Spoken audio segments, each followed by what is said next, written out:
1700 anos antes do nascimento de Cristo, numa terra distante, uma dinastia de reis selvagens dominava um povo denominado Shang. As lendas falam de sacrifícios bárbaros. Milhares foram mortos por decretos reais.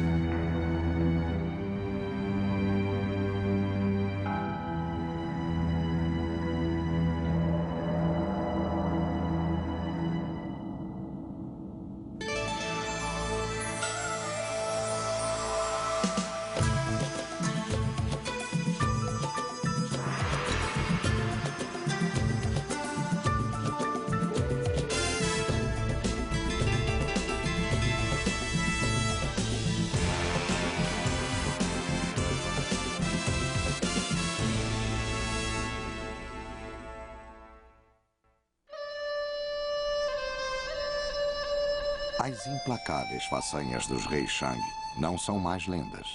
Agora sabemos que elas foram reais. O início da dinastia data do início da civilização ocidental. Aqui, isolada no leste, a mais remota das antigas civilizações estava surgindo, numa terra chamada China. A maioria dos orientais vê a cultura chinesa começando na cidade capital de Beijing.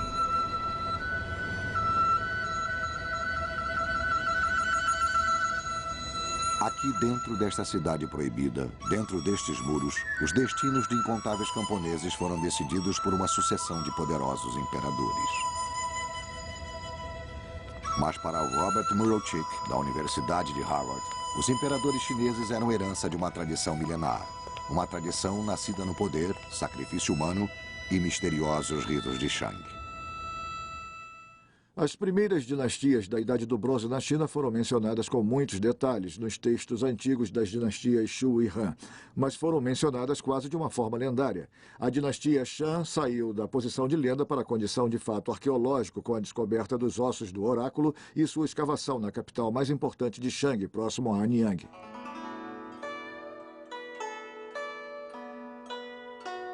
A cidade de Anyang fica a 482 quilômetros do sudoeste de Beijing.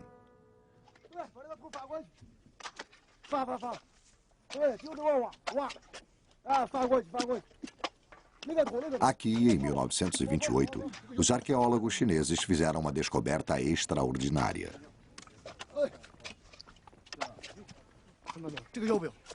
Dentro da zona rural, os escavadores acharam um depósito de cascos de tartaruga.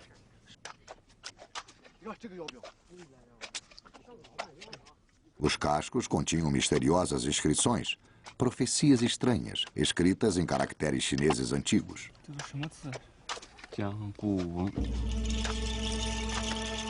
Após anos de pesquisa, o primeiro quadro da vida na corte Shang começou a surgir.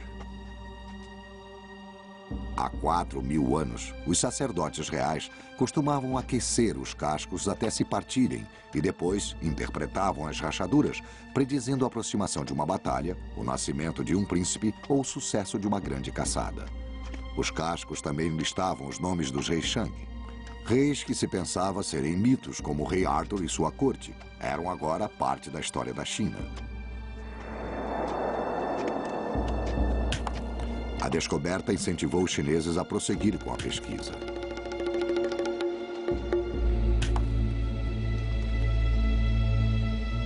E este foi o resultado surpreendente.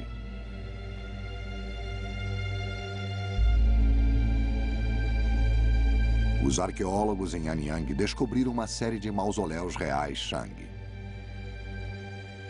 Nas passagens que levavam às tumbas, os escavadores ficaram surpresos com os inúmeros esqueletos sem cabeça. Os crânios foram encontrados dentro de santuários horrendos, arrumados de maneira misteriosa. Cerca de 1.300 anos antes do nascimento de Cristo, os reis Shang construíram um império, fundado no sacrifício humano. O incrível da religião Shang era a crença de que as ofertas de sacrifícios tinham que ser para as divindades ou espíritos ancestrais. Esta era a fonte de sua crença. A fim de obter esta adoração, o Shang era requisitado a oferecer sacrifícios aos seus ancestrais. Os sacrifícios incluíam ofertas de carne e vinho, e a prova é o grande número de vasilhas rituais de bronze encontradas.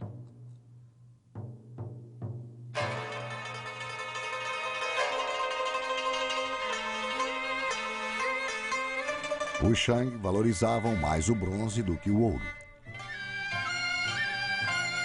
Nestas vasilhas, os reis ofereciam tributo a seu deus, e o controle sobre os recursos que cada bronze requeria era absoluto. Eles eram um símbolo do direito divino dos reis chineses, que anos mais tarde será chamado de o Mandato dos Céus.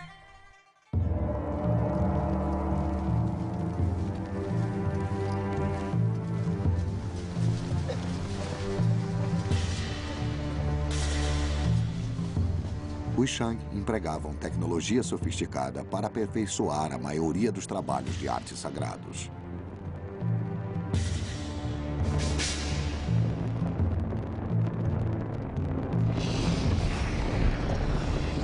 Enquanto os artífices mediterrâneos ainda estavam começando a experimentar os metais, os chineses já haviam transformado a fundição do bronze em arte.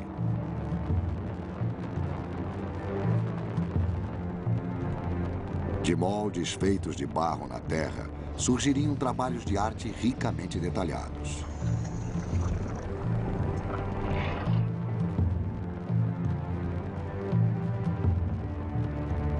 Os bronzes Shang eram cobertos de símbolos de terror. Mas seus reis poderosos também eram capazes de intimidades.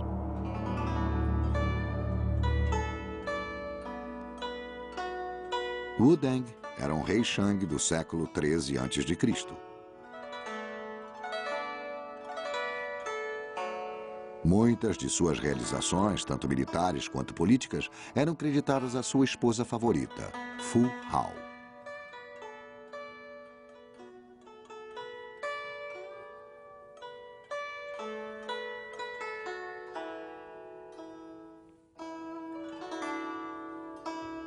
Na paz, ela realizava rituais dedicados aos espíritos e aos ancestrais reais.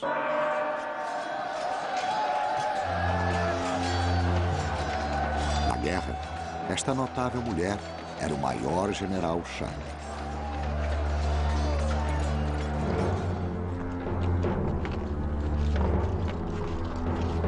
Ela comandou um exército de 13.000 guerreiros na batalha contra 2 clãs inimigos, derrotando ambos e conseguindo uma grande vitória para os Shang.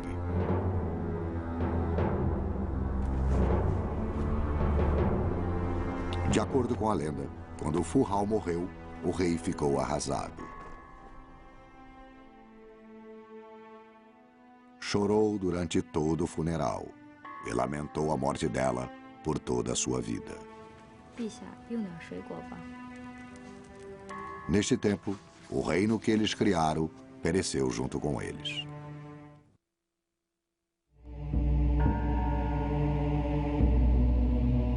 Numa localidade chamada Sanxindui, uma importante cultura foi descoberta. Um povo que competia com os Shang pelo mandato dos céus.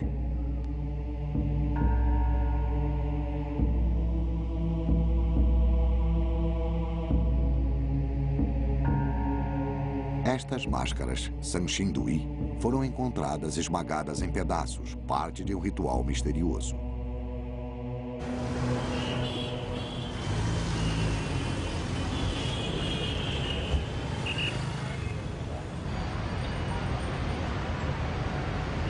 Elas foram remontadas aqui na cidade de Tsindu, no Instituto de Arqueologia.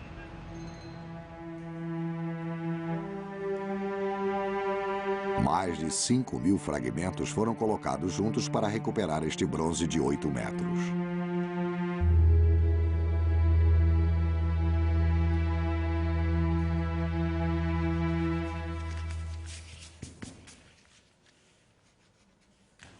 A recuperadora Zhang Guanli estava impressionada. Por que tais culturas cuidadosamente decoradas foram intencionalmente destruídas por seus criadores?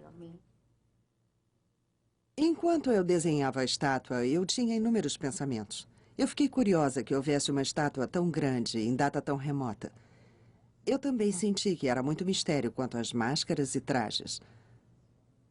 À medida que desenhava, mais eu sentia que estava lendo um livro de história sem letras.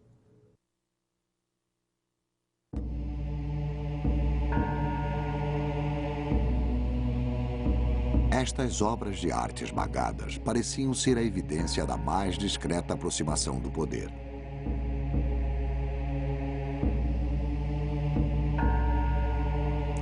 Enquanto os Shang arrancavam a cabeça dos homens para mostrar força e autoridade, ao contrário, os poderosos de Shangxindui conservavam a população decapitando as estátuas.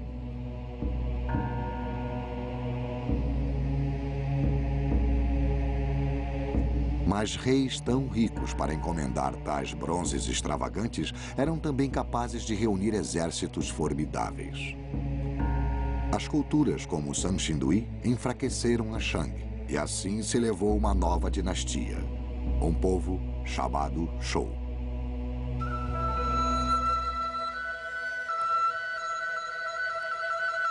Milhares de anos antes de Cristo nascer, 300 anos antes da fundação de Roma, a cultura Shou floresceu.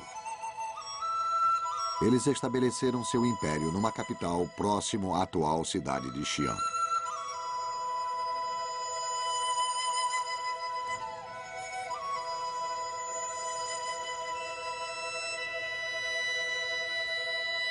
Aqui, o grande rei Wu garantiu sua dinastia criando o primeiro sistema de justiça da China para o povo comum.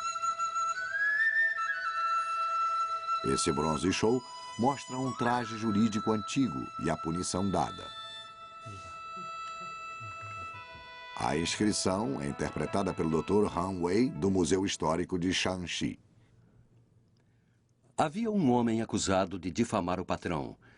O juiz ordenou que o crime fosse inscrito no rosto dele com tinta especial, mas a sentença foi reduzida para 500 pedaços de bronze e 500 chicotadas com cinto de couro.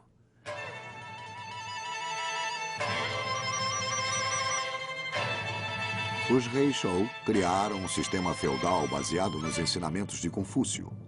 O rei era considerado uma figura paterna que distribuía aos parentes vastas extensões de terra. Logo, estes nobres criaram exércitos próprios e uma luta pela dinastia começou.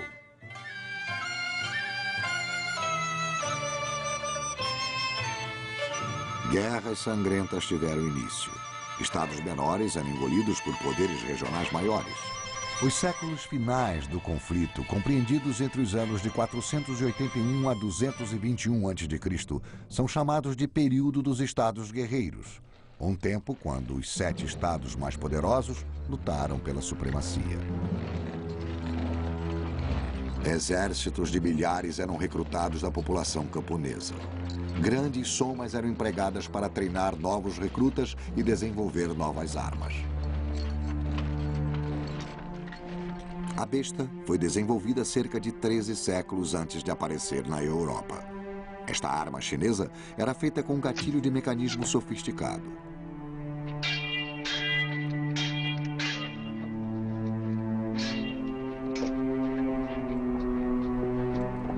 Os chineses confiavam na espada para o combate corpo a corpo.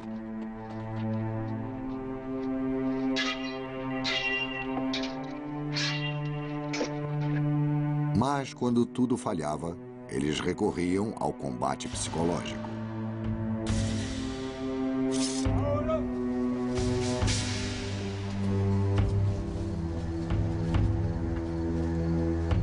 Em 496 a.C., um general Shou, incapaz de terminar o infindável impasse, enviou brigadas de criminosos para o front.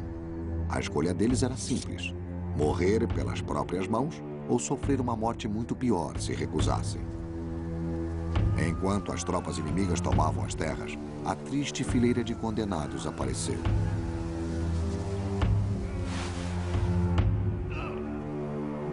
Os soldados assistiram chocados aos condenados cometerem suicídio.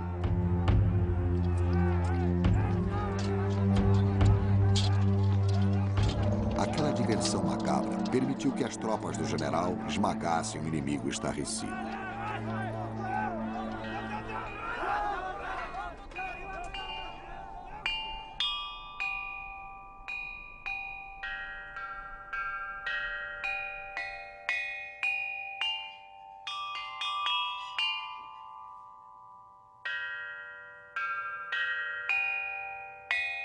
O período dos estados guerreiros foi ao mesmo tempo de destruição agressiva e agressão criativa.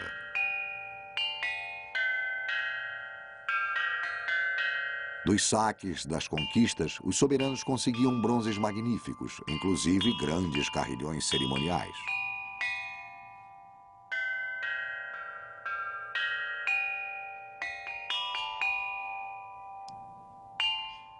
Peças de jade eram bastante procuradas e simbolizavam o poder e a majestade entre os nobres.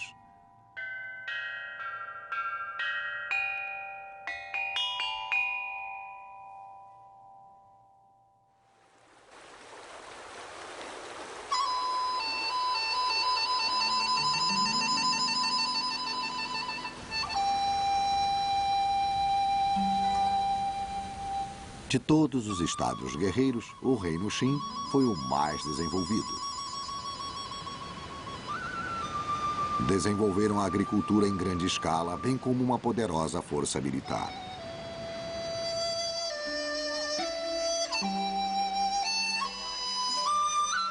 "250 anos antes de Cristo, um labirinto de barragens, canais, represas e hidrovias transformaram o centro da China.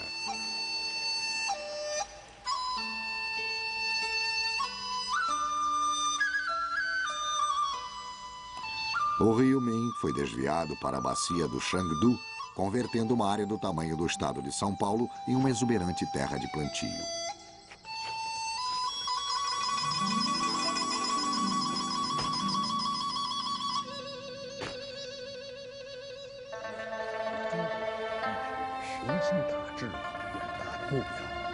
Os líderes Qin poderiam agora sustentar uma população crescente de civis e também alimentar sua máquina militar.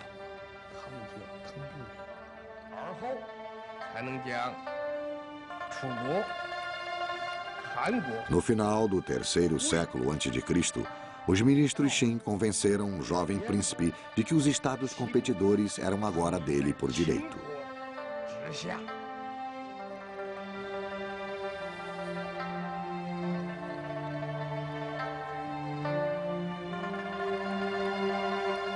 O príncipe seguiu o conselho ministerial e tornou-se o governante mais poderoso do mundo, o Filho do Céu, senhor de todas as coisas sob o céu, o primeiro imperador da China, Qin Huangdi.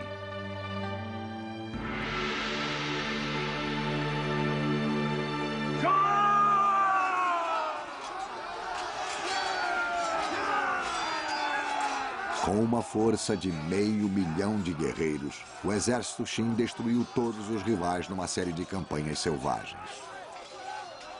Sob o sistema Qin, mesmo um homem de nível social mais baixo podia mudar de status baseando-se no número de cabeças que cortasse em batalha. Em uma única batalha, 450 mil soldados inimigos foram capturados. Todos foram decapitados por guerreiros Qin ansiosos em melhorar sua situação social. Por fim, estima-se que os Qin destruíram 2/3 da população inimiga.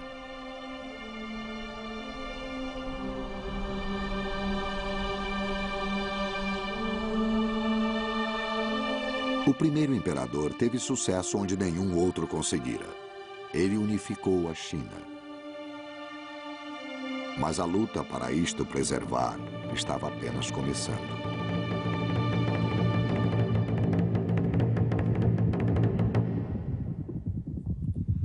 Distante ao norte, onde hoje é a Mongólia, guerreiros nômades atacaram de surpresa as instalações Qin ao longo da fronteira. O primeiro imperador respondeu com um exército de 200.000 condenados e 100.000 guerreiros. A missão deles? Construir uma barreira única em todo o mundo, a Grande Muralha da China.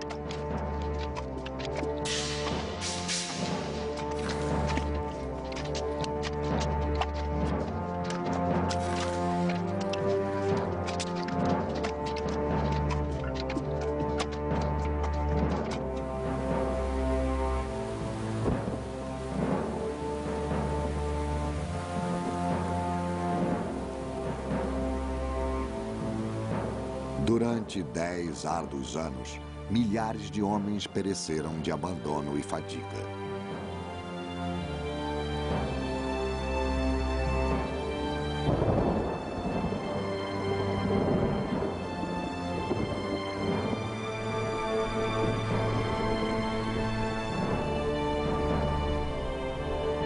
Seus corpos, alquebrados e coxeantes, serviram de reboco. Seus únicos túmulos, a muralha que consumiu-lhes a vida.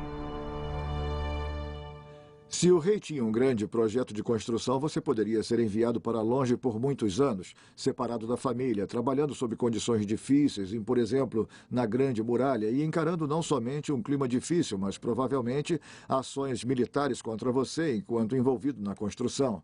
E, muito frequentemente, ser morto no final do projeto, de forma que você não revelasse os segredos da própria construção.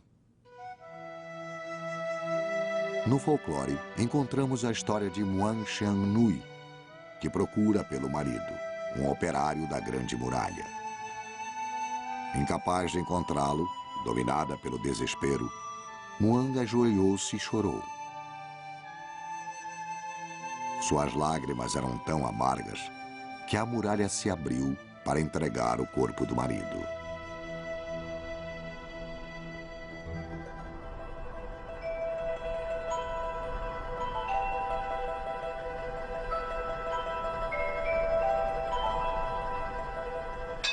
A Grande Muralha da China foi um monumento ao poder dinástico.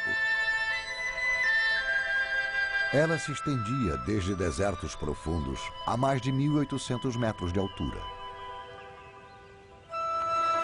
Partes da nova muralha ligavam barreiras construídas por dinastias anteriores para criar uma maravilha que se estende por mais de 4.100 quilômetros. É vista até pelos astronautas no espaço. A Grande Muralha representou tal ameaça para os invasores que a China tornou-se finalmente um Reino Unido. Os Shen consolidaram a China em 8.000 quilômetros de estradas e um programa generalizado de padronização. Até mesmo a largura do eixo das rodas era fixada. Os viajantes eram obrigados a ter passaportes.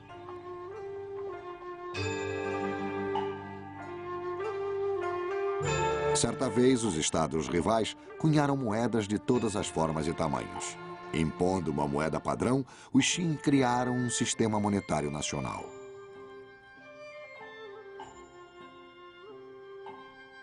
Também a língua escrita foi padronizada, permitindo que os éditos do primeiro imperador chegassem rápida e facilmente aos pontos mais distantes de seu reino. Mas o idioma é também um veículo de ideias e opiniões. E em seus escritos, até mesmo estudantes e historiadores reais começaram a criticar muitas das ideias do imperador Qin como um rompimento perigoso com o passado.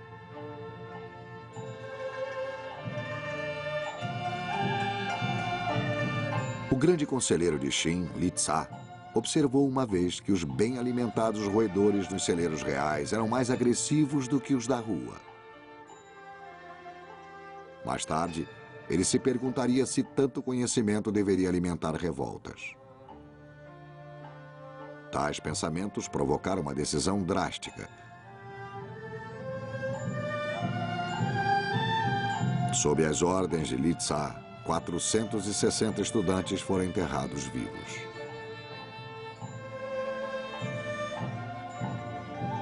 Inúmeras coletâneas de histórias, poemas e pensamentos foram destruídas. A civilização que deu ao mundo papel e tinta deveria também liderar a primeira queima de livros. Mas a oposição a Xin apenas se intensificou. Após 3 tentativas de assassinato, Xin recolheu-se numa cidadela fortemente guardada. O primeiro imperador da China tornou-se obsessivo na procura da poção mágica para livrá-lo da morte.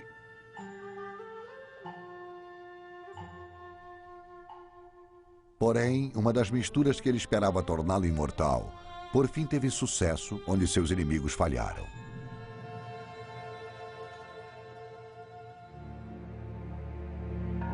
Xin morreu em 210 a.C.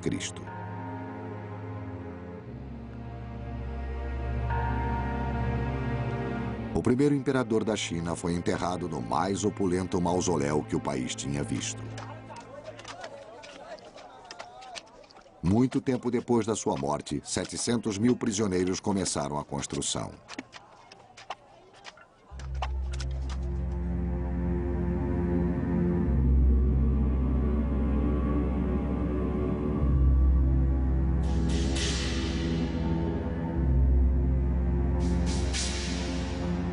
Dizem que joias preciosas adornam o teto da tumba imitando o sol, a lua e as estrelas do céu da China.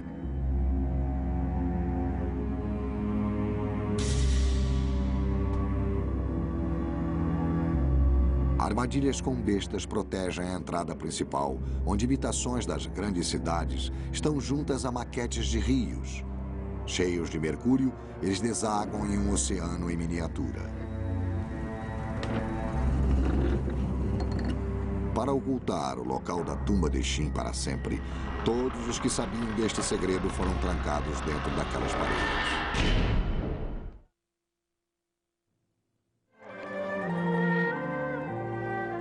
No ano de 206 a.C., uma nova dinastia chamada Han subiu ao poder. A esta altura, no primeiro século a.C., a dinastia Han era igualada em poder somente ao Império Romano.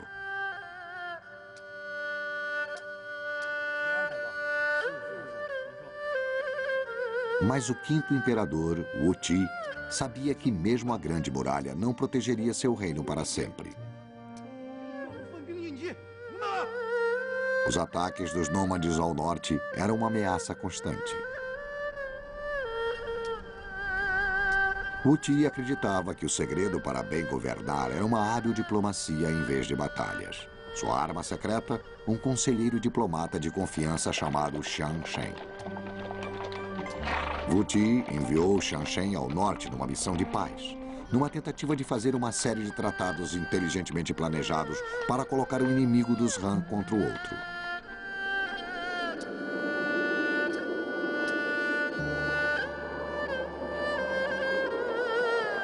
Em meio de sua missão, Xiang Shen foi capturado e abandonado à sua própria sorte pelo imperador.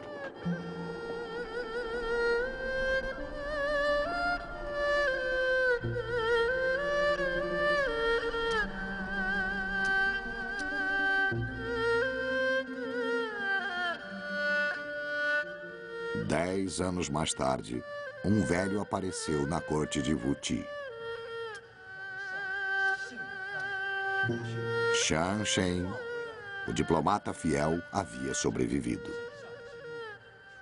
O servo corajoso contou sua odisseia de 10 anos, inclusive uma descoberta fabulosa que ele fez em suas viagens. Xiang Shen havia escapado de seus inimigos e viajou para o oeste, até o Afeganistão. Lá, para sua surpresa, ele encontrou mercadorias chinesas sendo vendidas em todos os mercados. Os comerciantes estavam levando os produtos chineses a todas as fronteiras conhecidas do mundo. Entre eles, um produto precioso, um tecido chamado seda.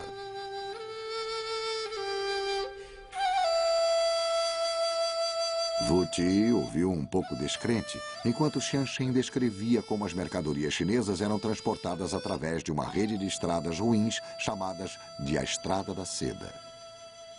Atravessando a China através da Pérsia até o Mediterrâneo, a rota comercial cobria cerca de 6.000 quilômetros. fardos da fina seda chinesa eram vendidos nas ruas do Império Romano.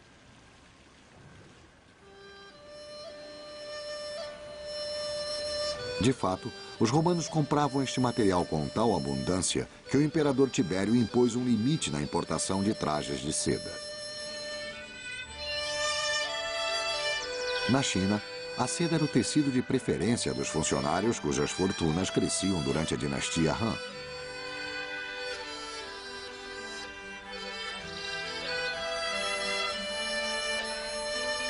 Indícios do estilo de vida dos soberanos Han estão revelados na cidade de Changsha, no sudeste da China.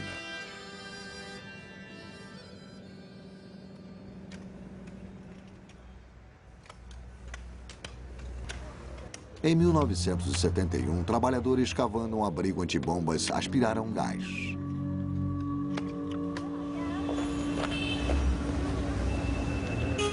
Aquele dia mudou a vida do Dr. Xiong Xuanxin, diretor do Museu da Província de Hunan, em Changsha.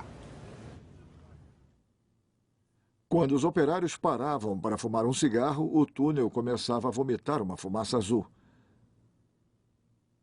Os operários pensaram que a fumaça vinha de fantasmas e correram até nós. Nós descobrimos que o gás era orgânico e vinha de uma tumba de madeira bem conservada.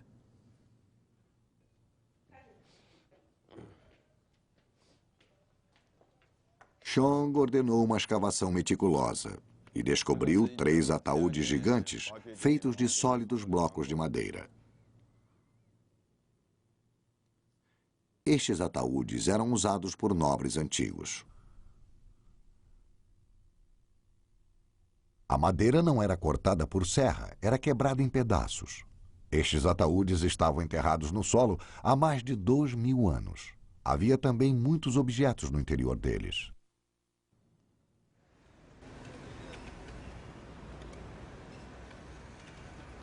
Estas tumbas eram protegidas do ambiente por uma grossa camada de argila e 5 toneladas de carvão vegetal absorvente.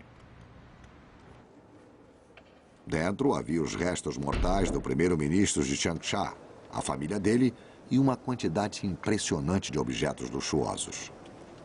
Enquanto o túmulo guarnecido de joias do imperador Qin permanece uma lenda, a grande prosperidade descoberta em Changsha era real.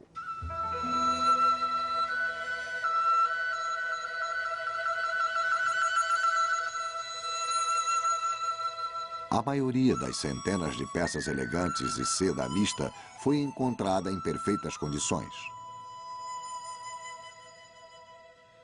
Este véu transparente pesa 56 gramas.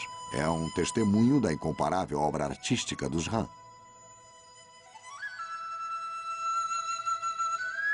E a mais surpreendente de todas foram as sedas da senhora Qin, esposa do primeiro-ministro.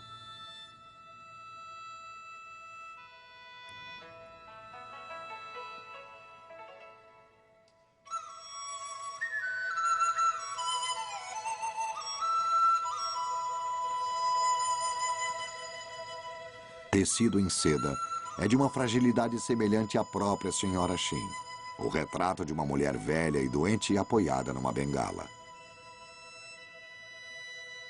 Pesquisadores agora sabem que o estilo de vida da nobreza Han, apesar de opulento, não era saudável.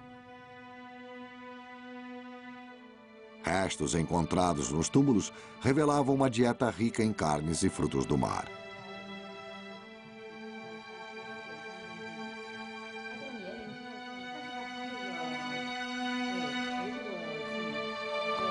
Uma clara demonstração da vida chinesa dos ricos daqueles tempos é dada pela mais preciosa das relíquias, a própria senhora Qin.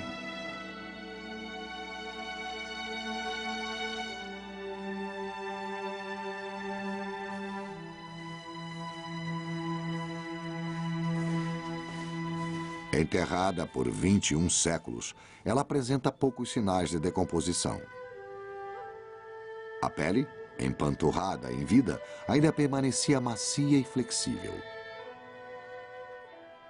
Os pesquisadores chineses podiam agora fazer um perfil médico moderno da classe dominante dos Han.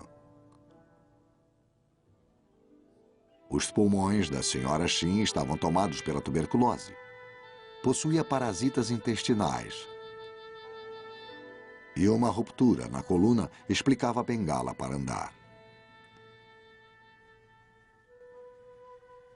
Mas o que realmente matou a senhora Shin, e sem dúvida a maioria da classe alta de Han, foi uma aflição comum para todos nós hoje em dia.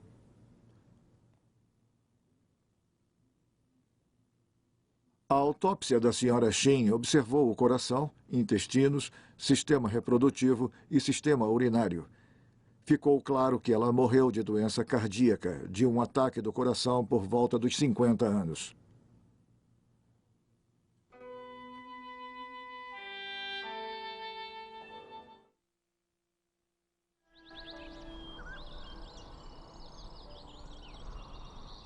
Para entender a magnitude do seu poder e riqueza, devemos retornar ao tempo do primeiro e grande imperador chinês, o imperador Qin.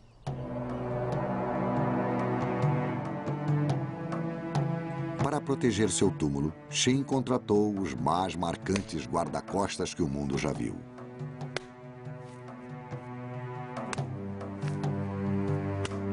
Ninguém sabe quantos artesãos trabalharam nesta surpreendente façanha, mas estima-se que foram milhares.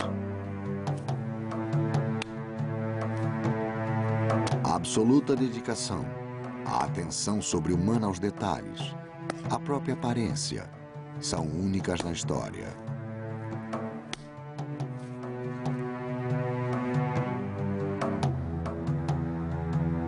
Sob ordens secretas, uma grande quantidade de súditos e artesãos trabalhou durante décadas para criar uma escolta para levar o imperador ao céu.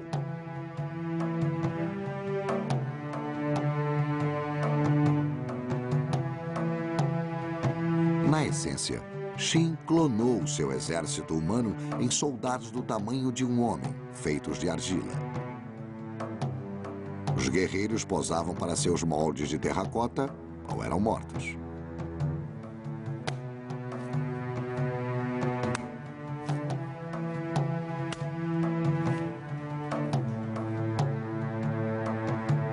Mas este grande exército, criado à sua própria imagem, era destinado à defesa.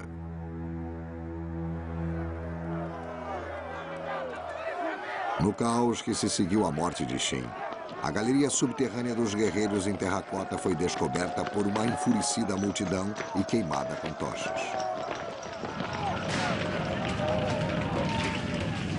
A viga de madeira cedeu, enterrando os soldados aparentemente para sempre.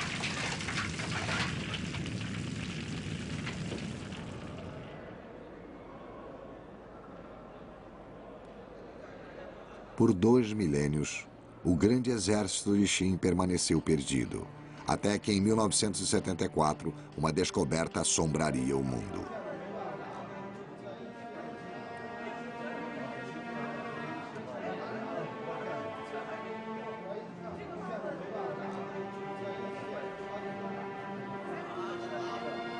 Um grupo de escavadores deparou com a escolta de Qin para o além.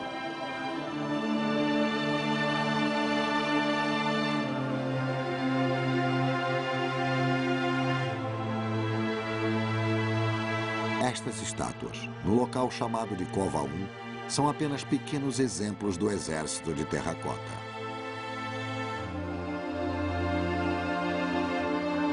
Estima-se que milhares de guerreiros permanecem escondidos na terra.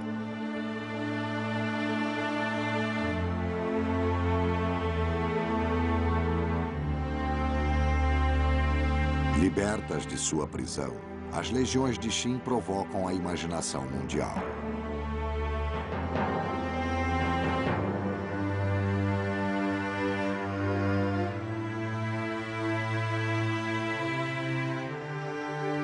O Dr. Wang Chong-yi é o diretor do Museu de Guerreiros em Terracota.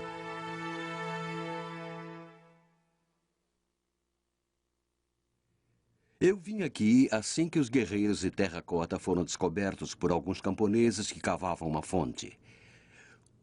Quanto mais escavavam, mais coisas apareciam. Mais de 6.000 cavalos e soldados em terracota foram encontrados na cova número 1. Nos reunimos e começamos a beber para celebrar a nossa alegria.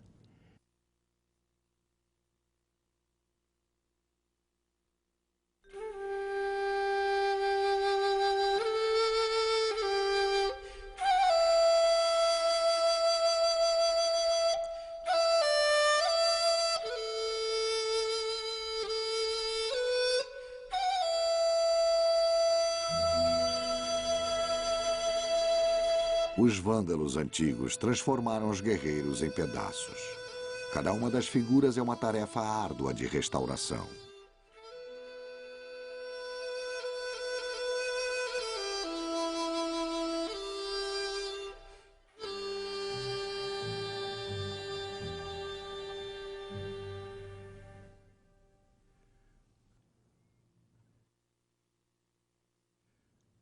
As esculturas são muito reais. Você vê o detalhe do cabelo penteado para trás com uma trança destacada no alto da cabeça. Os antigos chineses se preocupavam muito com o cabelo. De acordo com os registros das leis, se você estava num treinamento com espada e sem querer cortasse o topo do cabelo de um soldado, você era preso por muitos anos.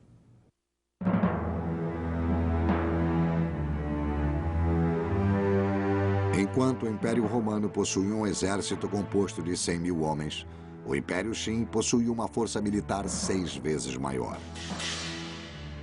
As réplicas dos guerreiros de Xi'an revelavam a aparência de uma tropa Qin em combate. As estátuas foram enterradas em posição de combate, dando aos pesquisadores uma breve amostra da dinastia em marcha. A cova de terracota tem um formato retangular. À frente está a primeira linha do esquadrão de batalha. O corpo principal é formado por 38 colunas. Há uma coluna guardando cada lado e uma fileira de guardas na retaguarda olhando para trás. A organização é igual à de uma grande rocha. Quando os Qin atacam, os inimigos são esmagados como ovos.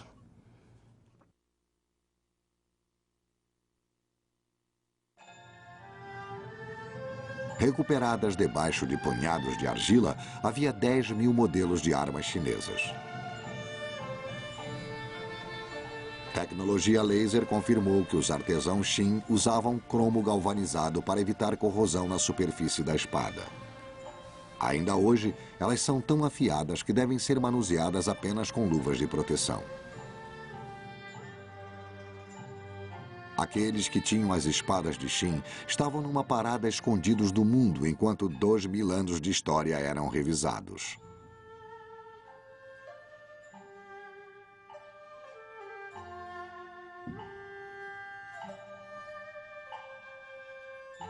Mais de 200 imperadores sucederam a Qin, dominando a China até os meados do século XX. Hoje eles permanecem como símbolo do grande paradoxo da China. Uma terra onde os ciclos de caos fizeram nascer maravilhas e criações que enriqueceram o mundo.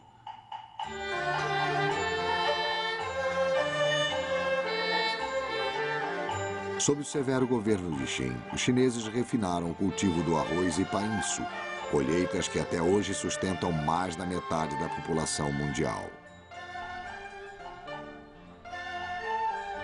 Durante o período dos Estados Guerreiros, os exploradores de Jade vasculharam o deserto guiados pela primeira bússola primitiva do mundo. Sem a bússola chinesa, sem a invenção do papel e da tinta, sem o apuro com os mapas e a invenção do leme dos navios, os descobrimentos europeus no Novo Mundo seriam impossíveis.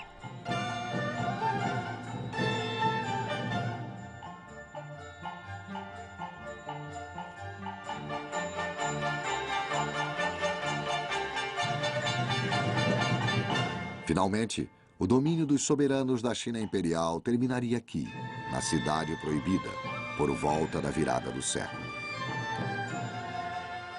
Em 1908, com a idade de 3 anos, Puyi tornava-se o último imperador da China. 3 anos depois, ele seria destronado e a China tornar-se-ia uma república.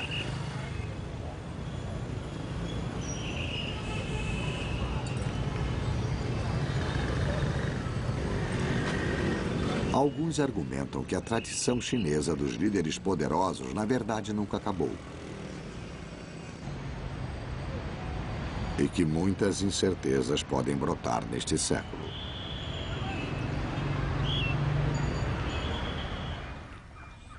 Mas na pressa de predizer o futuro, o passado deve ser nosso guia.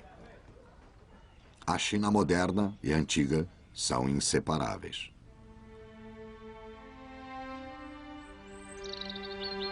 Com o passar de 4.000 anos, enquanto outras civilizações se acabaram e desapareceram, a chinesa continuou a se adaptar e sobreviver. Apesar das intermináveis guerras e um século de revolução, é a continuidade que permanece.